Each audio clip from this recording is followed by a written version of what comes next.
Hi, my name's Jonathan, Clan Gordon Property.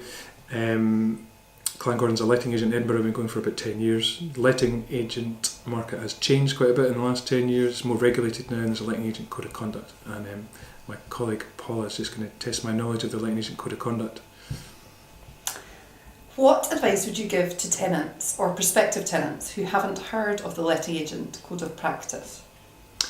So, since the letting agent code of practice came in January last year, we've changed the way that we work so that we make every landlord, when they first start with us, and every prospective tenant aware of the letting agent code of conduct. So the first thing we do when we text them back about their appointment to come and view the flat is to let them know that there is a letting agent code of conduct, and if they want to see a copy of it, we can send it to them or they can download it from the website. And that's a requirement of the letting agent code of conduct, I think, that we have to make everybody aware that we interact with either letting agents, not letting agents obviously, but landlords or tenants aware of the code of conduct. And why is it important that they do know about the code of practice?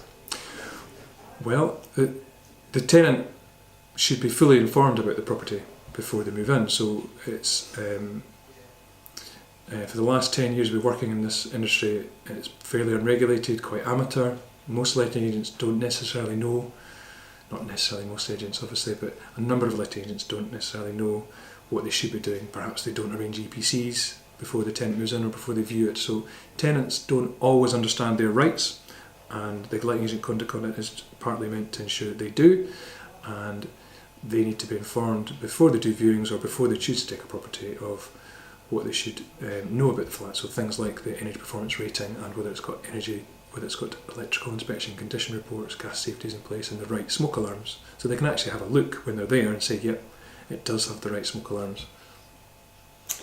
And from a landlord's perspective, why is the code of conduct important?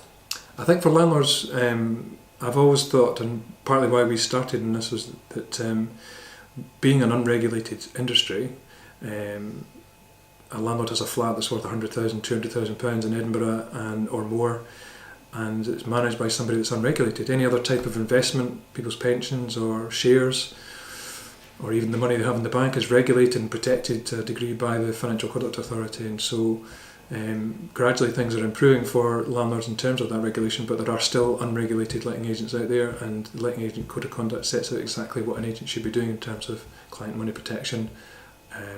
There's no requirement for an ombudsman because they can complain to the first tier tribunal, but we have an ombudsman as well.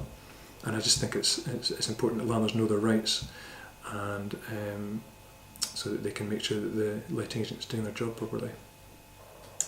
And I've seen a really nice flat advertised on Gumtree, but it's a private landlord. Should I consider letting from a private landlord? Yeah, absolutely. So there are two key things to make sure. So make sure you understand, if you're the tenant, what type of tenancy it has to be. So all private lets now for new tenancies have to be private residential tenancies, so make sure you understand what that is. There is a model tenancy that letting agents and landlords can use, so it might be one of those and you can check that it is. But if it's not the model tenancy, which is on the Scottish Government website, then there is a set of requirements for what must be in the private residential tenancy agreement that the agent or landlord sets up for you, and you can find those again on the Scottish Government's website by searching for the private residential tenancy. The second most important thing would be to make sure that the repairing standards met, and again that will be on the Scottish Government's website.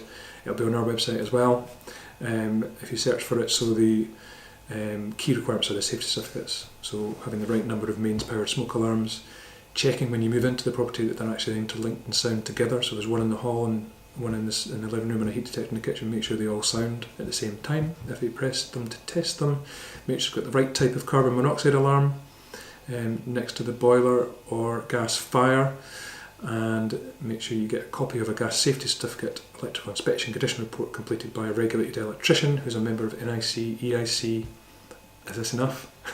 or Select, and make sure you also have a portable appliance test, and I guess just check the condition of the property, make sure the things are working, and it's better to make sure the oven's working or it looks like it's going to work and has the right markings on it before you move in. Not sure why I'm talking about markings on ovens, but How's Those that? are all my questions. That's good. Thank you.